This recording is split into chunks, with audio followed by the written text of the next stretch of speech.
Margaret Sullivan stood at the doorstep of the grand Victorian house, her weathered hands trembling as she clutched her 8-year-old son Tommy's small fingers. The December wind cut through her thin coat like a knife, but the cold that gripped her heart was far worse than any winter storm.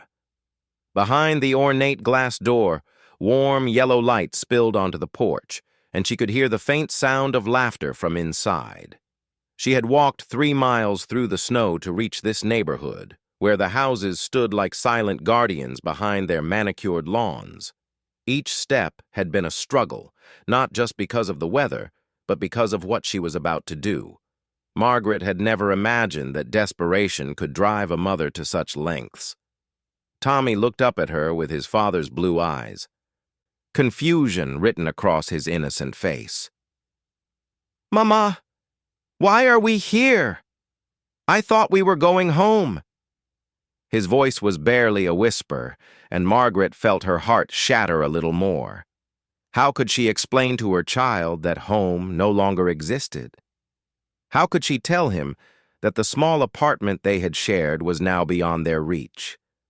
That the job she had counted on had vanished like smoke in the wind?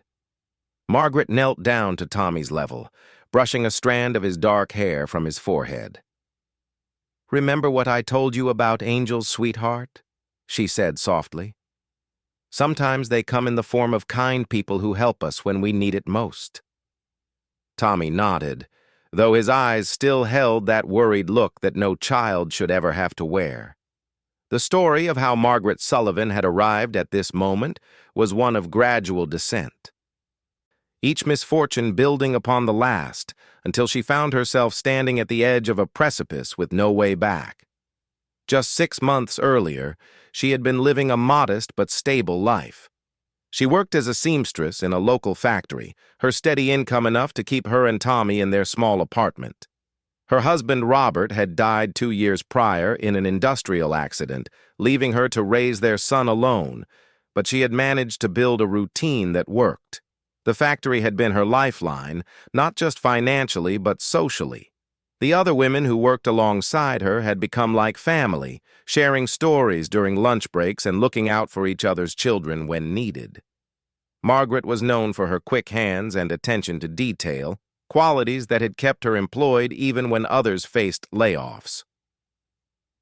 She took pride in her work, carefully stitching together garments that would keep families warm through harsh winters. But progress, as the factory owner had called it, had come in the form of new machines that could do the work of 10 women. Margaret watched helplessly as her colleagues were let go one by one, until finally her turn came. The manager, Mr. Henderson, had called her into his office on a gray Monday morning in October. She remembered every detail of that conversation, how he had avoided her eyes while explaining that her position was being eliminated. "It's nothing personal, Margaret," he had said, shuffling papers on his desk. "The company needs to modernize to stay competitive. We're grateful for your years of service." The severance package they offered was barely enough to cover 1 month's rent and groceries, a cruel joke considering the years she had dedicated to the company. Margaret had walked home that day in a daze, her mind racing with calculations and possibilities. Tommy was waiting for her as always, his homework spread across the kitchen table, completely unaware that their world had just shifted beneath their feet. She had managed to smile and help him with his arithmetic, all while her thoughts churned with worry about their future. The first month without work was manageable, thanks to the small savings she had managed to accumulate and the severance pay. Margaret spent every day searching for employment, walking from business to business with a folder containing her references and work history. But opportunities were scarce, especially for a woman in her 40s with limited skills beyond factory work. The few jobs available paid so little that they wouldn't even cover rent, let alone food and Tommy's school supplies. As the second month began, Margaret was forced to make difficult choices. She sold the few pieces of jewelry she owned, including her wedding ring, though that decision brought tears to her eyes every time she looked at her bare finger. She took on odd jobs wherever she could find them, cleaning houses for wealthy families who paid her cash under the table.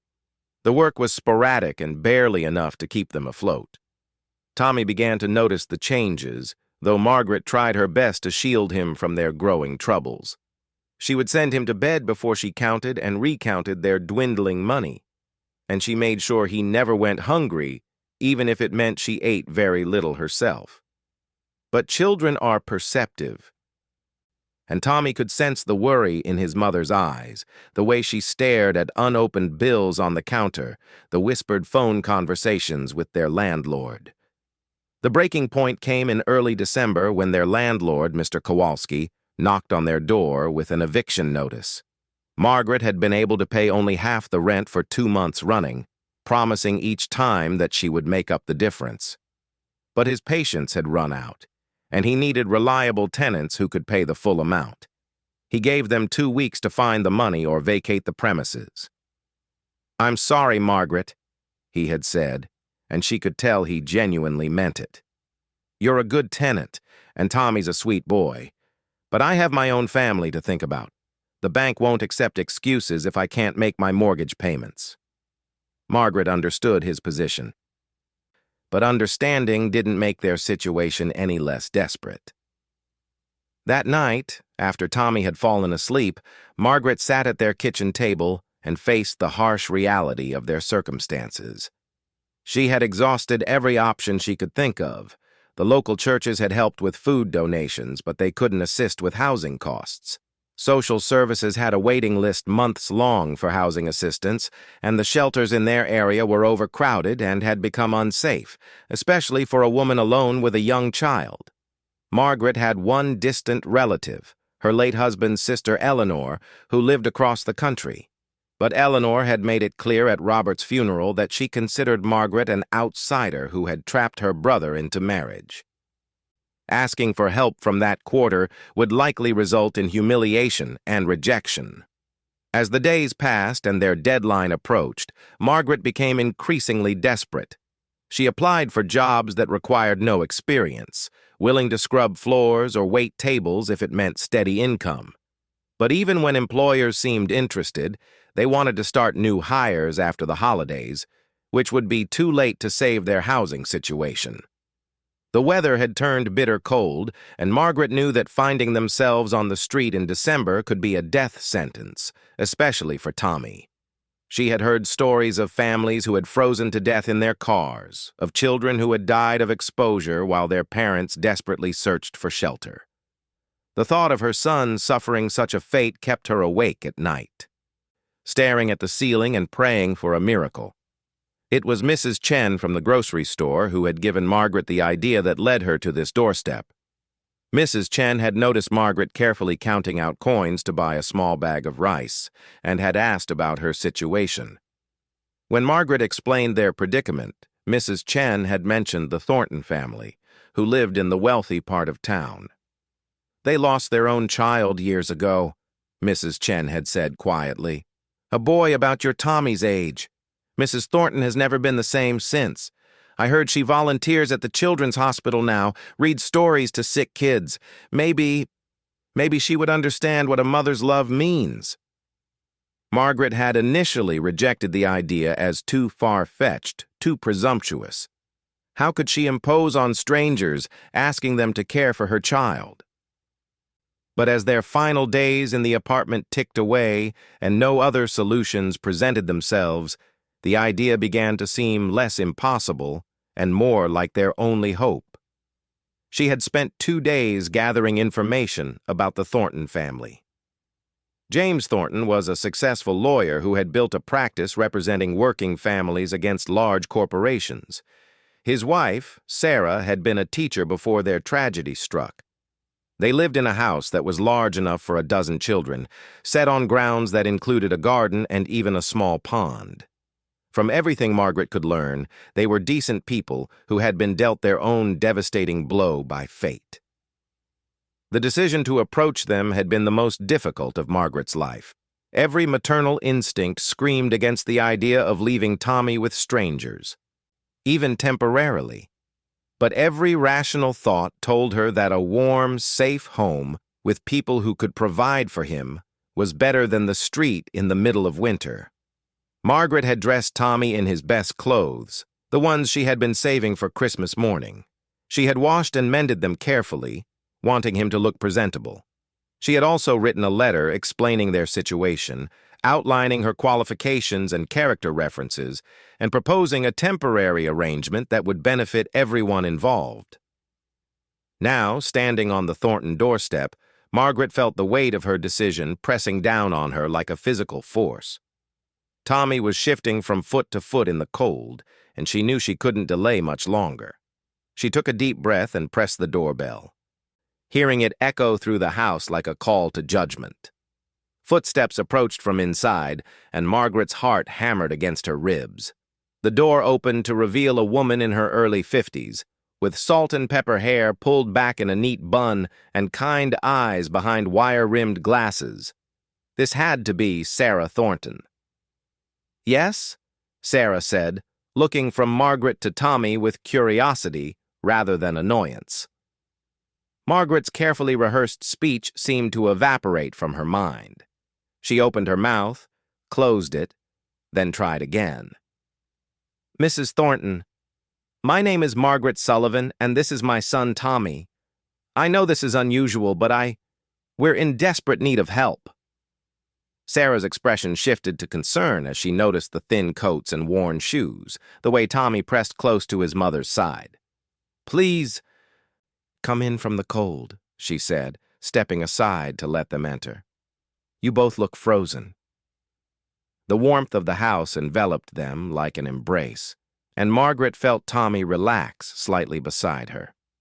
The entryway was decorated for Christmas, with garlands wound around the banister of a grand staircase and the soft glow of holiday lights visible from the living room beyond.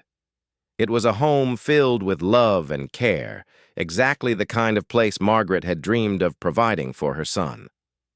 "Can I get you some hot chocolate?" Sarah asked, looking directly at Tommy. "And maybe some cookies? I just finished baking a fresh batch." Tommy looked up at Margaret, seeking permission, and she nodded. They followed Sarah through the house to a spacious kitchen with a large table surrounded by comfortable chairs. Sarah bustled about, heating milk and retrieving a tin of homemade sugar cookies, moving with the efficiency of someone accustomed to caring for others. As they sat around the table, Tommy warming his hands on a mug of hot chocolate and nibbling on a cookie, Margaret found the courage to speak. "Mrs. Thornton, what I'm about to ask you will sound impossible, maybe even wrong, but I'm a mother who has run out of options, and I need you to know that everything I'm doing for my child." Sarah settled into her chair, giving Margaret her full attention. "I'm listening." Margaret's voice was steady despite the tears threatening to fall. "We're being evicted tomorrow. I lost my job at the textile factory when they brought in new machines. I've tried everything I can think of, but there's no work to be found that pays enough for rent, especially with the holidays. Tommy and I are going to be on the street, and with this weather—" She couldn't finish the sentence. Sarah's hand moved instinctively toward Tommy, who was listening with wide eyes despite Margaret's attempts to keep her voice low. "What exactly are you asking of me?" Margaret pulled the letter from her pocket, her hands trembling slightly. "I'm asking if you would consider providing temporary shelter for Tommy, just until I can get back on my feet. I know it sounds crazy, asking strangers to care for your child, but I've heard about your family, about your loss. I thought maybe you would understand what it means to want to protect a child." The kitchen fell silent except for the ticking of an antique clock on the wall. Sarah stared at the letter in Margaret's outstretched hand, her expression unreadable. Tommy had stopped eating his cookie and was looking back and forth between the two women, beginning to understand that something momentous was happening. "You're asking me to take care of your son while you do what exactly?" Sarah's voice was careful, neither dismissive nor encouraging. "I'll find work, any work. I'll sleep wherever I can, in shelters or wherever. But Tommy needs to be warm and safe and fed. He needs to go to school and have a normal childhood, not worry about whether his mother can keep him alive."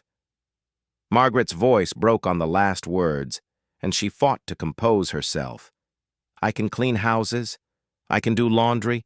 I can help with cooking or gardening or anything you need. I'm not asking for charity. I'm asking for a chance to keep my son alive while I figure out how to rebuild our life. Tommy had put down his cookie entirely now, tears forming in his eyes as he began to understand what his mother was suggesting. "Mama," he whispered, his voice small and scared. Margaret turned to him, cupping his face in her hands. "Remember what I said about angels, sweetheart? Mrs. Thornton might be able to help us, to make sure you have a warm bed and good food while Mama works very hard to make things better." "But where will you stay, Mama?" Tommy's lower lip was trembling. It was the question Margaret had been dreading, because the honest answer was one no child should have to hear. She would spend nights in the emergency shelter downtown, when there was space available. When there wasn't, she would find doorways or heating grates, anywhere that provided minimal protection from the elements. She had already scouted these locations, accepting the grim reality of what her immediate future would hold. "I'll find a place," she said simply, hoping Tommy wouldn't press for details. Sarah had been quiet during this exchange, studying both mother and son with an intensity that made Margaret nervous. Finally, she spoke. "Mrs. Sullivan, what you're proposing is highly irregular. I don't know anything about you or your son beyond what you've told me in the last few minutes. Even if I wanted to help, there are legal considerations, background checks, proper procedures." Margaret felt her last hope beginning to crumble, but she pressed on. "I understand your concerns completely. I have references from Tommy's school, from my former employer, from our church. I can provide medical records showing that Tommy is healthy and up to date on all his vaccinations. I'm not asking you to make a permanent commitment or even a long-term one. Just until after the holidays, until I can find steady work and save enough for a security deposit on a new place." "And if you can't find work? If it takes longer than you think?" Sarah's questions were practical but not unkind. "Then I'll have kept my son safe through the worst part of winter," Margaret replied, "and I'll find another solution, even if it means giving him up for adoption to a family who can provide for him properly." The admission hung in the air like a physical presence. Margaret had never spoken those words aloud before, had barely allowed herself to think them. But sitting in this warm kitchen, looking at Sarah Thornton's comfortable life, she realized that her love for Tommy might ultimately require the ultimate sacrifice. Sarah stood abruptly and walked to the window, staring out at the snow-covered garden. Margaret and Tommy sat in silence, waiting for a verdict that would determine the course of their lives. The clock continued its steady ticking, marking the passage of moments that felt like hours. When Sarah finally turned back to them, her eyes were bright with unshed tears. "My husband will be home soon," she said quietly. "I think the three of us need to have a conversation." James Thornton arrived home at precisely 6:30, as he had every weekday for the past 15 years. His routine was as predictable as clockwork: park in the garage, hang his coat in the hall closet, kiss his wife hello, and ask about her day. But tonight, Sarah met him at the door with an expression he hadn't seen since the early days of their grief. "We have guests," she said simply, helping him out of his overcoat. "A mother and her son. They need our help." James followed Sarah into the kitchen, where he found a woman and child sitting at their table. The woman stood immediately when he entered, extending her hand with a dignity that seemed at odds with her obviously worn clothing. Her son remained seated, chocolate smeared on his cheek, watching the newcomer with careful eyes. "Mr. Thornton, I'm Margaret Sullivan. Thank you for allowing us into your home." Her handshake was firm, her gaze direct. James had spent enough years as a lawyer to recognize sincerity when he saw it, and this woman radiated an honesty that was impossible to fake. Sarah brought James a cup of coffee and sat beside Margaret, her body language indicating that she had already made some form of connection with their visitors. James, Margaret has found herself in an impossible situation. She needs our help, but what she's asking, it's not simple. Margaret reached for the letter she had prepared, but James raised his hand. Before we get to formal requests, why don't you just tell me what's happened? Start from the beginning. Over the next hour, Margaret recounted her story with a straightforwardness that impressed James. She didn't embellish her hardships or paint herself as a victim. She simply laid out the facts. Job loss, failed attempts to find new employment, eviction, and the approaching winter that threatened her child's life. She spoke of her determination to work, to contribute, to earn whatever help she might receive. Tommy had fallen asleep in his chair, exhausted from the day's emotions and the warmth of the house. James watched the child's peaceful face and felt a familiar ache in his chest. Their own son Michael would have been 11 now, just a few years older than this boy. Michael had died of leukemia 3 years ago, leaving a hole in their lives that seemed to grow larger rather than smaller with time. "What exactly are you proposing?" James asked when Margaret finished her account. "Temporary shelter for Tommy while I establish myself," Margaret replied. "I know how it sounds. I know it's an extraordinary request to make of strangers. But I've exhausted every conventional option. The shelters are overcrowded and dangerous. The waiting list for assistance housing is months long. I have no family who can help. I'm asking because I have nowhere else to turn." Sarah leaned forward. "She's not asking for charity, James. She wants to work for room and board, housekeeping, cooking, garden work, whatever we need." James studied Margaret's face, looking for signs of deception or manipulation. He found none. What he saw was a mother backed into a corner, fighting for her child's survival with the only weapons she had left: determination and love. He recognized the look because he had seen it in Sarah's eyes during Michael's illness, the fierce protectiveness that would drive a parent to any lengths. "Mrs. Sullivan, you're asking us to take responsibility for your child's well-being. If something happened to him while he was in our care, we would bear that burden forever. If something happened to you while you were out there trying to survive on the streets, he would effectively become an orphan in our custody. These aren't small considerations." Margaret nodded. "I understand completely. I've thought about every possible outcome, every risk, but the alternative is watching my son freeze or starve while I'm powerless to prevent it. At least this way, he has a chance at safety while I fight to rebuild our life." James stood and walked to the kitchen window, much as Sarah had done earlier. The snow was falling more heavily now, coating the world in a blanket of white that looked beautiful from inside a warm house, but would be brutal for anyone caught in it without shelter. He thought about the families he represented in his practice. Working people who found themselves crushed by circumstances beyond their control. He thought about the comfortable life he and Sarah enjoyed, and the empty rooms upstairs that had once been prepared for children who would never come. "How long do you think it would take to get back on your feet?" he asked without turning around. "I don't know," Margaret admitted. "I'm hoping to find work after the holidays, when businesses start hiring again. If I can save enough for a security deposit and first month's rent. Maybe 6 weeks? 2 months at the outside?" James turned back to face her.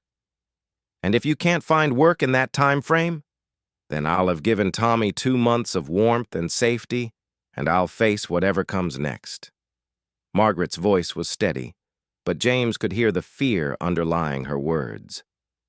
Sarah reached across the table and took Margaret's hand. "James, we can't let a child suffer when we have the means to help. We have the space. We have the resources, and God knows we have the time since—" She didn't finish the sentence, but she didn't need to.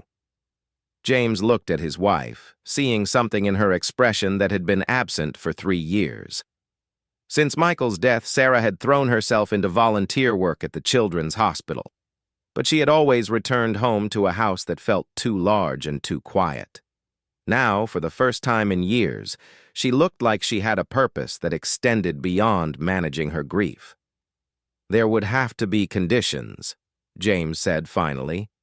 "Background checks, medical records, documentation that this arrangement is temporary and voluntary. I want legal protections for all parties involved." Margaret's eyes widened with hope and relief. "Of course. Whatever you need. And I want to understand exactly how you plan to support yourself while Tommy is here. Sleeping in shelters or on the street isn't sustainable, especially in this weather." Margaret had dreaded this question because the honest answer revealed just how desperate their situation had become. "There's an emergency shelter downtown that provides beds on a first-come basis. When they're full, there are warming centers that stay open during the coldest nights. I've mapped out the locations and their schedules." "That's not a plan, Mrs. Sullivan. That's survival mode, and it's not sustainable for the length of time we're discussing." Sarah spoke up. "What if she stayed in the apartment over the garage?" "It's small, but it has heat and a bathroom and a kitchenette. We've been using it for storage, but it would be habitable with some cleaning." James considered this. The garage apartment had been built as quarters for live-in help when the house was first constructed in the 1920s. They had never used it for its intended purpose, filling it instead with boxes of Michael's belongings that they couldn't bear to part with but couldn't stand to have in the main house. "It would need work," he said slowly. "Heat, electricity, basic furnishing.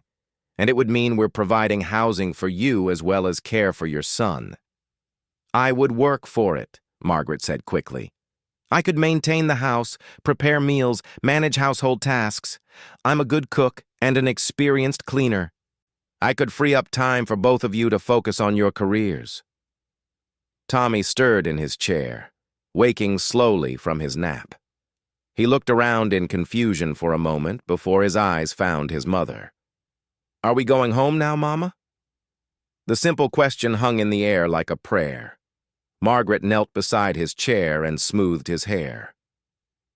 "We're going to stay here for a little while, sweetheart. Mr. and Mrs. Thornton have very kindly offered to help us." Tommy looked from his mother to the Thorntons, processing this information with the careful deliberation of a child who has learned not to trust in good fortune. "All of us?" Margaret glanced at James and Sarah, seeking confirmation of what they had discussed. "You'll stay in the big house, and I'll be right nearby in a smaller place. We'll see each other every day." "Why can't we stay together?" It was Sarah who answered, crouching down to Tommy's eye level. "Sometimes grown-ups need to arrange things in special ways to make sure everyone is safe and comfortable. Your mama will be working very hard to make a new home for both of you, and while she does that, you'll stay with us. Would that be okay with you?" Tommy considered this gravely, displaying a maturity that no 8-year-old should possess. "Will there be other kids here?" "No," Sarah said softly. "Just you, but there are toys and books, and a big backyard where you can play when the weather gets warmer." "And Mama will really be close by?" "Very close," James confirmed. "You'll be able to see her every day." Tommy nodded slowly, accepting this arrangement with the resigned pragmatism of a child who has learned that adults make decisions beyond his control. "Okay." The legal arrangements took 3 days to complete. James used his professional connections to expedite background checks and documentation, while Sarah worked with Margaret to clean and furnish the garage apartment. They discovered that Margaret was indeed exactly who she claimed to be, a woman of good character who had been employed steadily until the factory closure, with no criminal record and glowing references from employers, teachers, and community members. Moving Tommy into the main house was both easier and harder than anyone had expected. He adapted to the physical comforts quickly, marveling at his own bedroom with its warm radiator and soft bed. But emotionally, he remained guarded. Polite but distant with his temporary guardians, saving his smiles and conversation for the hours when Margaret was present. Margaret threw herself into her new role with determination that impressed even James. She rose before dawn to prepare breakfast, spent her days deep cleaning rooms that hadn't been properly maintained in years, and worked into the evening organizing and managing the household with an efficiency that transformed their daily routine. The house, which had felt like a mausoleum since Michael's death, began to feel alive again. But the real challenge for Margaret was the job search. Despite her best efforts, her daily rounds of businesses and employment offices yielded nothing but polite rejections. The holiday season, which she had hoped would create temporary opportunities, instead seemed to freeze all hiring. Business owners spoke vaguely about after the new year, while their eyes calculated the cost of taking on new employees. Margaret's savings, meager as they were, dwindled quickly despite the Thorntons' provision of housing and meals. She needed money for bus fare to reach potential employers, for copies of her resume, for the small costs that accumulated when searching for work. She found herself counting every penny, stretching each dollar until it screamed. The emotional toll was perhaps even greater than the financial one. Watching Tommy settle into life with the Thorntons, Margaret felt a complex mixture of gratitude and loss. She was thrilled to see him healthy and relaxed, but each day that passed made her feel more like a guest in his life rather than his mother. He would run to her when she finished her work each day, but she could see him growing comfortable with Sarah's bedtime stories and James's quiet presence at the breakfast table. 3 weeks into their arrangement, Margaret faced a crisis that tested everyone's resolve. Tommy developed a fever that spiked dangerously high in the middle of the night. Sarah found him burning with temperature and called Dr. Matthews, the family physician who had cared for Michael during his illness. Margaret arrived at the main house to find Tommy in the throes of what the doctor diagnosed as influenza, his small body racked with fever and chills. For 2 days, she sat beside his bed, cooling his forehead with damp cloths and watching every breath with the intensity of a mother who had already lost too much to take anything for granted. During those long hours, Margaret witnessed the depth of Sarah and James's care for her son. Sarah brought soup she had made specially for sick children, while James sat reading stories in his low, comforting voice. When Tommy cried for his father in his delirium, it was James who held him and murmured reassurances until the child calmed. "You don't have to do this," Margaret whispered to Sarah during one of Tommy's restless naps. "I know this isn't what you signed up for." Sarah looked at her with surprise. "He's a child in our care. Of course we do this. This is what you do for family." The word family hit Margaret like a physical blow. She realized that somewhere in the past 3 weeks, the Thorntons had begun to think of Tommy not as a temporary responsibility, but as something more precious. The recognition filled her with gratitude, but also with a fear she hadn't anticipated. Tommy recovered from his illness, just as Margaret received news that changed everything. Mrs. Chen from the grocery store called to say that a new restaurant was opening across town and looking for experienced kitchen help. The owner, Mrs. Chen explained, was her cousin who had immigrated from Taiwan and understood the struggles of starting over in a new place. Margaret met with Li Wei, the restaurant owner, the next day. He was a kind man in his 50s who listened to her story with empathy and offered her a position that would provide not just steady income, but also housing in an apartment above the restaurant. The work would be demanding, long hours in a busy kitchen, but the pay would be enough to support herself and Tommy. And there was potential for advancement as the business grew. "When can you start?" Li Wei asked, after they had discussed the terms. Margaret hesitated, thinking about Tommy's recent illness, about the comfortable routine he had established with the Thorntons, about the January cold that still gripped the city.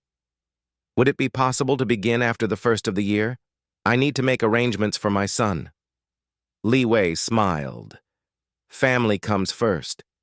January 2nd, then. That gives you time to prepare."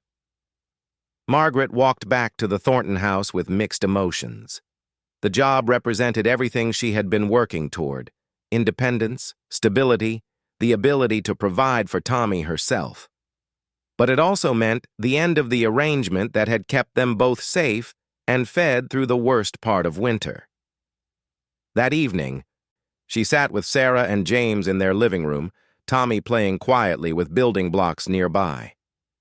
The Christmas tree dominated one corner of the room, its lights reflecting off ornaments that spoke of years of family traditions. Tommy had helped Sarah decorate it, adding his own small contributions to the collection. "I have good news," Margaret began, and proceeded to tell them about the job offer.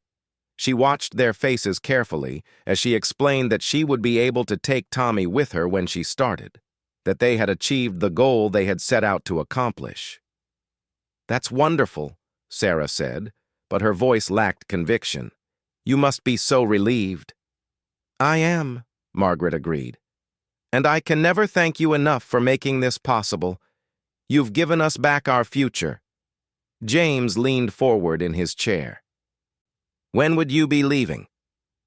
"January 2nd. I thought it would give Tommy time to finish out the school term here and transition gradually." "That makes sense," James said, though he was looking at Tommy rather than at Margaret. Tommy had stopped playing and was listening to the conversation with growing understanding. When he realized what was being discussed, he set down his blocks and walked over to his mother. "We're leaving? We're going to our new home, sweetheart. Remember? I told you I was working hard to find us a place to live together again." Tommy nodded, but his expression was troubled. "Will we see Mrs. Sarah and Mr. James?" It was a question that hung in the air without a clear answer. Margaret looked at the Thorntons, unsure of what to say. They had all grown attached to each other over the past month, but what came next was undefined territory. "We'll always be friends," Sarah said finally, "and friends visit each other." But they all knew that friendship across economic and social divides was complicated. Margaret and Tommy would be starting a new life across town, building new routines and relationships. The intensity of the connection forged during their time of crisis would inevitably fade as normal life resumed. That night, as Margaret lay in her small apartment above the garage, she felt the weight of success tinged with unexpected loss. She had achieved exactly what she had set out to do. She had kept Tommy safe and found a path to independence. But in the process, she had discovered something she hadn't expected to find: a glimpse of what their life might look like with resources and stability, with people who cared about them not out of obligation, but out of love. The remaining days before Christmas passed with a strange mixture of celebration and melancholy. The Thorntons insisted on including Margaret and Tommy in their holiday traditions, creating new memories that would outlast their time together. Tommy experienced his first Christmas with abundance, finding gifts under the tree that spoke of thoughtful attention to his interests and needs. But beneath the surface joy, everyone was aware that they were creating an ending as much as a celebration. This would be their only Christmas together, their only experience of being something that resembled a family. The knowledge colored every moment with both sweetness and sadness. On Christmas morning, as Tommy delighted in his new books and games, Margaret opened a gift from Sarah that brought tears to her eyes. It was a photo album filled with pictures from their month together: Tommy building a snowman with James, helping Sarah bake cookies, reading by the Christmas tree. The final page contained a note in Sarah's careful handwriting: "For Tommy, so he'll always remember that he is loved. For Margaret, so she'll know that courage comes in many forms, and hers is the truest kind we've ever seen." As the year drew to a close, Margaret began preparing for their transition with the same methodical approach she had brought to everything else. She visited the restaurant, learned her new duties, and inspected the apartment that would become their home. It was smaller than what they had lost, but it was theirs, and it represented the independence she had fought so hard to achieve. But as January approached, Margaret couldn't shake the feeling that she was about to make a mistake that would haunt her forever. The morning of January 2nd dawned gray and bitter, with a wind that cut through even the warmest coats. Margaret had packed their belongings the night before, their few possessions fitting easily into 2 suitcases and a cardboard box. As she surveyed the garage apartment one final time, she felt a pang of regret for the simple comfort it had provided, the first real home they had known since Robert's death. Tommy stood in the main house's entryway, wearing his winter coat and clutching the stuffed bear that Sarah had given him for Christmas. His face was stoic, but Margaret could see the uncertainty in his eyes. The past month had given him a taste of stability, of routine, of being surrounded by adults who anticipated his needs rather than depending on him to be understanding about their limitations. Sarah and James flanked Tommy, both struggling to maintain composure. James carried a box of books they had insisted Tommy take with him, classics and adventures that would help him continue the reading progress he had made during his stay. Sarah held a paper bag filled with sandwiches and cookies for their lunch, her way of caring for them for a few more hours even after they left. "You have our phone number," Sarah said to Margaret, her voice carefully controlled. "Please call and let us know how you're settling in." "Of course," Margaret replied, though they both knew that phone calls would become infrequent and eventually stop altogether. Different worlds had briefly intersected, but now they were returning to their separate orbits. The taxi arrived precisely on time. Li Wei had arranged for the ride, understanding that Margaret didn't have the means for such transportation, but wanting to ensure their arrival was dignified rather than desperate. As the driver loaded their luggage, Margaret turned to face the people who had saved their lives. "I don't know how to thank you," she began, but James raised his hand. "You don't thank people for doing what's right," he said simply. "You've given us as much as we've given you. This house has felt like a home again because of you and Tommy." Tommy looked up at Sarah, his small hand finding hers. "Will you remember me?" Sarah knelt down to his level, her voice thick with emotion. "I could never forget you, sweet boy. And you know what? I think there's a part of you that will always be here with us, in this house that you helped make happy again." The goodbye was quick after that, everyone understanding that prolonging it would only make it harder. Tommy climbed into the taxi without looking back, and Margaret followed, her heart heavy with the weight of endings and beginnings. The apartment above the restaurant was clean and functional, with 2 small bedrooms, a tiny kitchen, and a living area that doubled as a dining room. The furniture was modest but adequate, and the windows faced a busy street that never quite fell silent. After the spacious quiet of the Thornton house, it felt cramped and loud, but Margaret reminded herself that it was theirs, earned through her labor and commitment. Li Wei met them at the door, helping to carry their belongings upstairs and showing them where everything was located. He was kind and patient, understanding that major transitions required adjustment time. He had arranged for Tommy to start at the neighborhood school the following Monday, giving them a few days to settle in. "The work will be demanding," he warned Margaret as they toured the restaurant's kitchen. "We open at 6 in the morning for breakfast service and don't close until 10 at night. But you'll have help, and I believe in treating employees fairly. Work hard, and there will be opportunities to advance." Margaret appreciated his directness. She had never been afraid of hard work, and the prospect of long hours actually appealed to her. Staying busy would prevent her from dwelling on the comfortable life they had just left behind.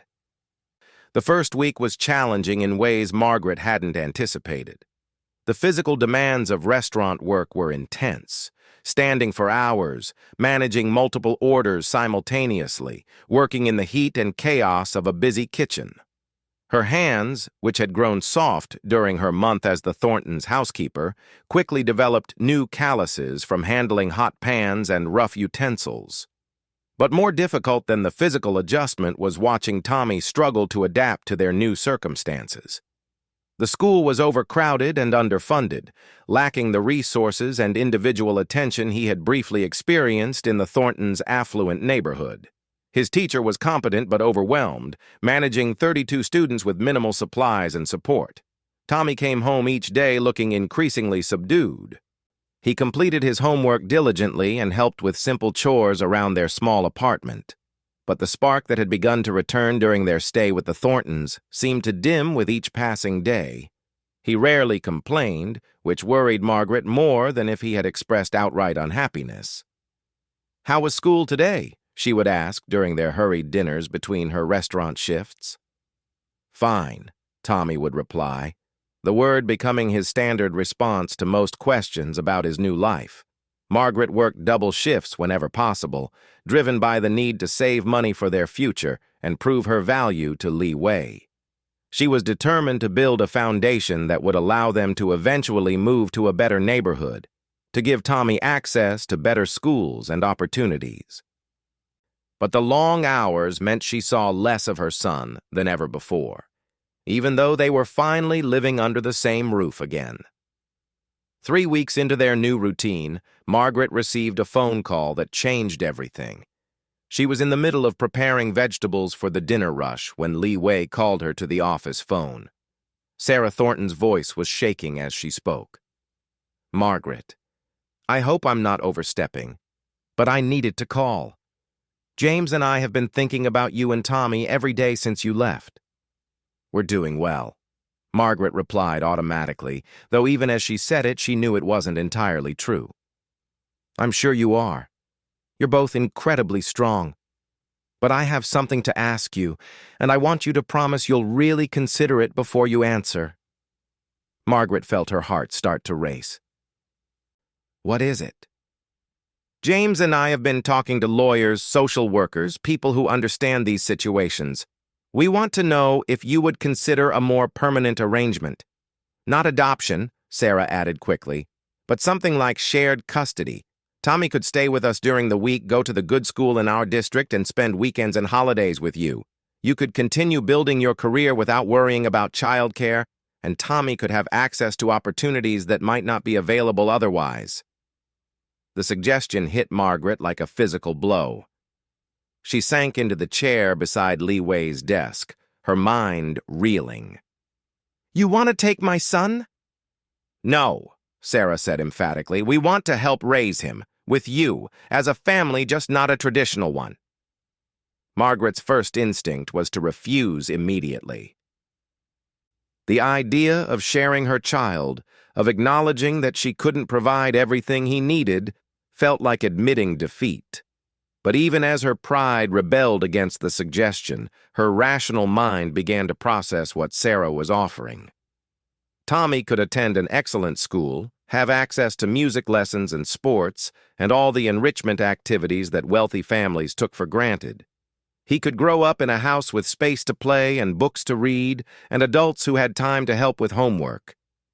He could have the childhood that Margaret had always dreamed of giving him, but knew she might never be able to provide on her own. "I need to think about this," Margaret said finally. "Of course. Take all the time you need. And Margaret, this wouldn't be charity. We need Tommy as much as he needs us. James and I have found purpose again because of your son. He's helped heal something in us that we thought was broken forever." That night, Margaret lay awake, staring at the ceiling, listening to the sounds of traffic and sirens from the street below. In the next room, Tommy slept restlessly, occasionally calling out from dreams she couldn't comfort because she was at work when he fell asleep and gone again before he woke up. She thought about the conversation she had had with Tommy earlier that week, when he had asked if they would ever see the Thorntons again. She had given him a vague answer about maybe visiting sometime, but she could see in his eyes that he understood the reality of their situation.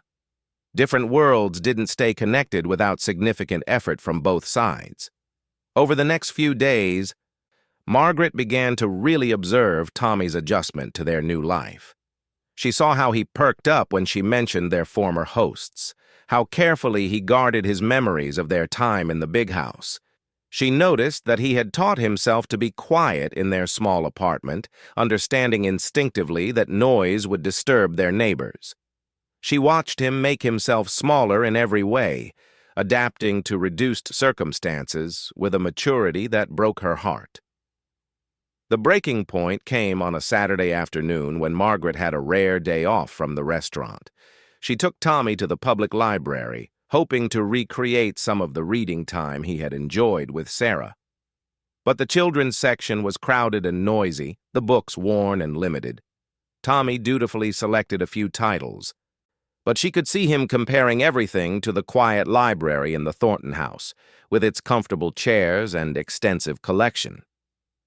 On the walk home, they passed a group of children playing in a well-maintained playground, their parents chatting nearby. Tommy watched wistfully, but he didn't ask to join them. He had learned not to ask for things that weren't readily available.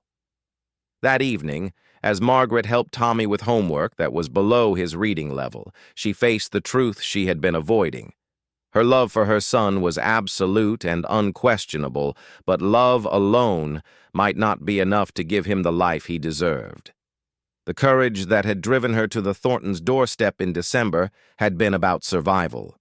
Now she needed a different kind of courage to consider what was truly best for Tommy's future. She called Sarah the next evening after Tommy had gone to bed. The conversation was long and difficult, full of tears and careful negotiations. They discussed logistics and legalities, schedules and expectations. They talked about how to explain the arrangement to Tommy, how to maintain Margaret's role as his mother while acknowledging the reality of shared parenting. "I want to be clear about something," Margaret said as their conversation neared its end. "This isn't me giving up on my son. This is me fighting for his future in the only way that makes sense." "I understand," Sarah replied, "and I want you to know that you'll always be welcome in our home. Tommy needs all the adults in his life to work together." Margaret approached Tommy the next morning with carefully chosen words. She explained the situation as an expansion of their family rather than a division, emphasizing that he would have more people who loved him rather than fewer. She watched his face carefully as she spoke, looking for signs of confusion or distress. "Would I still be your boy?" Tommy asked when she finished. "Always," Margaret said firmly. "No matter where you sleep or go to school or spend your time, you will always be my son. Nothing could ever change that." "And you'll still be close by?" "Very close. And we'll talk every day, and you'll spend every weekend with me and holidays and any time you need me." Tommy considered this with his characteristic seriousness. "Will Mrs. Sarah read me stories again?" Margaret felt her heart clench at the hope in his voice. "I think she'd like that very much." The transition happened gradually over the course of 2 weeks. Tommy spent a few hours at the Thornton house each day after school, then overnight stays, then full weekdays. Margaret worked with both families to ensure consistency in rules and expectations, determined that Tommy would feel secure rather than torn between different worlds.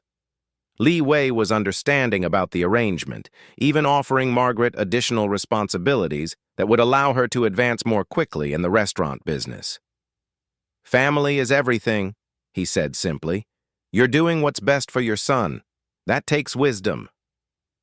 The first full week of the new arrangement was harder for Margaret than she had expected. The apartment felt emptier than it had even during her worst days alone, because now it represented not just her solitude, but her choice to prioritize Tommy's needs over her desire to keep him close. She threw herself into work with renewed intensity, staying late to learn new skills and prove her value to the business. But when Friday evening came and Tommy returned for their weekend together, Margaret felt a joy she hadn't experienced since Robert's death. Tommy was animated and excited, full of stories about his new school and friends, chattering about books he was reading and projects he was working on. He seemed taller somehow, more confident, carrying himself with the security that came from knowing he was wanted and cared for. "Mama, guess what?" he said as they prepared dinner together in their tiny kitchen. "Mrs. Sarah says I can learn to play piano if I want to, and Mr. James is teaching me chess. I'm not very good yet, but he says I'm improving. Margaret felt a complex mixture of emotions as she listened to his enthusiasm. Pride in his opportunities, gratitude to the Thorntons for their genuine care, and a bittersweet happiness that came from seeing her sacrifice bearing fruit in her son's well-being. Over the following months, their unusual arrangement settled into a routine that worked for everyone involved. Tommy thrived in his new school, making friends and discovering talents that might never have been nurtured in a more challenging environment. Margaret advanced quickly at the restaurant, eventually becoming Lee Wei's assistant manager and earning enough to move to a larger apartment in a better neighborhood. The Thorntons, meanwhile, found their grief transformed into something manageable and meaningful. Caring for Tommy didn't replace their lost son, but it gave them a way to channel their parental love into something positive and vital. They spoke often of Michael, helping Tommy understand that loving him didn't diminish their love for their biological child. Margaret and the Thorntons developed a relationship that transcended their original crisis. They consulted each other on important decisions, shared in Tommy's achievements and challenges, and created new traditions that honored their unique family structure. Tommy learned to move comfortably between his two homes, understanding that he was doubly blessed rather than divided. As Tommy grew older, he came to understand the extraordinary circumstances that had brought his family together. He learned about the courage his mother had shown in asking for help, and the generosity the Thorntons had demonstrated in providing it. But more than that, he understood that love could take many forms, and that sometimes the greatest act of love was accepting help from others. Years later, when Tommy graduated from high school with honors and a scholarship to college, the entire extended family gathered to celebrate. Margaret sat between Sarah and James, watching their boy, for he truly belonged to all of them, receive recognition for his achievements. She thought about the desperate woman who had stood on a stranger's doorstep in the snow, pleading for help she wasn't sure she deserved. That woman had believed she was asking for shelter from the cold. She had ended up finding something much more valuable, a community of love that proved family could be created through choice and commitment as well as blood. The cold she had feared most wasn't the winter wind. It was the isolation of trying to face life's challenges alone. As they walked home together that evening, Tommy between his three parents, Margaret understood that sometimes the greatest courage wasn't in facing hardship alone, but in accepting help, in sharing responsibility, and in trusting others to care for what you loved most in the world. The plea she had made in desperation had become the foundation for a family none of them could have imagined, but all of them had needed. The story that began with a mother's desperate request for shelter had become a testament to the power of community, the flexibility of love, and the truth that sometimes the best way to hold on to something precious is to share it with others who will help it grow.